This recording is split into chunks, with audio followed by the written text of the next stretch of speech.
आज की रोटी की घर सदस्य व्यक्तियों के लिए येशू ख्रिस्तांची मधुर नावाचे सप्रेम नमस्कार। आज की दिनांक 13 ऑगस्ट 2025 बुधवार। देवाची इच्छेनुसार प्रार्थना। आता आपल्याला त्यांच्यावर जो आत्मविश्वास आहे तो असा आहे की जर आपण काहीही त्यांच्या इच्छेनुसार मागितले तर तो आपले ऐकतो। पहिली योहाना 5 अध्याय 24 वचन। जेव्हा आपण देवाच्या इच्छेनुसार प्रार्थना करतो तेव्हा प्रभू त्वरित उत्तर देतो, परंतु जेव्हा प्रार्थना स्वार्थ इच्छामधून होते तेव्हा त्याला उत्तर मिळत नाही। बायबल सांगते की देव पात्याची ऐकत नाही। योहान 9 अध्याय 31 वचन। स्तोत्रकार म्हणतो, जर मी मनात अधर्म ठेवला तर प्रभू माझे ऐकणार नाही। स्तोत्र 67 अध्याय 18 वचन।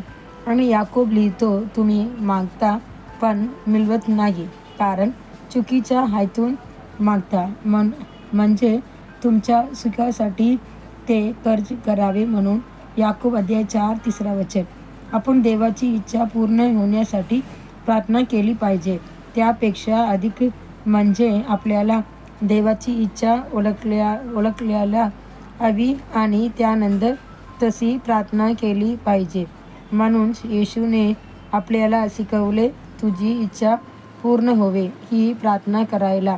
या जगात 3 प्रकारच्या इच्छा आहेत, माणसाची इच्छा, सैतानाची इच्छा आणि देवाची इच्छा। प्रभूने आपल्याला स्वच्छ दिली आहे, समज देऊन इच्छाशक्तीचा वापर करण्याची संगणपण दिले आहे, परंतु त्याला हवे आहे की आपण आपली स्वच्छ त्यांची दैवी इच्छेला अर्पण करावी। सैतान मात्र माणसाची अंत करण्याला पापी सुखाने सतत आकर्षित करतो। हळूहळू तो आपली इच्छा माणसाची आत्म्यात भरतो आणि अखेरीस मानवी इच्छाशक्ती नष्ट करून त्याला आपल्या खाली गुलाम बनवतो। देवाची इच्छा म्हणजे त्याचे विचार, त्यांची भावना स्वीकारणे। जेव्हा आपण त्याला प्रिय वाटेल असे वागतो तेव्हा ते आपल्याला त्यांची परिपूर्ण इच्छेच्या मार्गावर चालवतो। आपल्या इच्छा देवापुढे मांडणे चुकीचे नाही, पण जर आपण आपल्या इच्छेवर अडून राहिलो आणि ती पूर्ण करायची धडपड केली तर आपण संकटात सापडू शकतो। गेत्सेमनेच्या बागेत येशूने हीच प्रार्थना केली की त्या प्यायला माझ्यापासून दूर व्हावे, पण शेवटी त्याने स्वतःला पूर्णपणे पित्याची इच्छेला अर्पण केले आणि म्हटले, माझी नाही तुझी इच्छा पूर्ण होवे।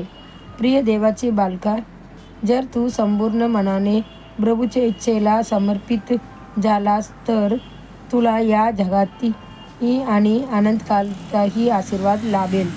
आजच्या ध्यानार्थ वचन, तुमच्या मनाने म्हणजे नूतनीकरण होऊन देवाची इच्छा आहे ती उत्तम, स्वीकार्य आणि परिपूर्ण आहे ते ओळखून त्याप्रमाणे जगण्यासाठी बदलू जा। रोमकारस 12 अध्याय 2 वचन। आजच्या बायबल वाचन सकाळी स्तोत्र 87 अध्याय 88 अध्याय, सायंकाळी रोमकारस 13 अध्याय। धन्यवाद।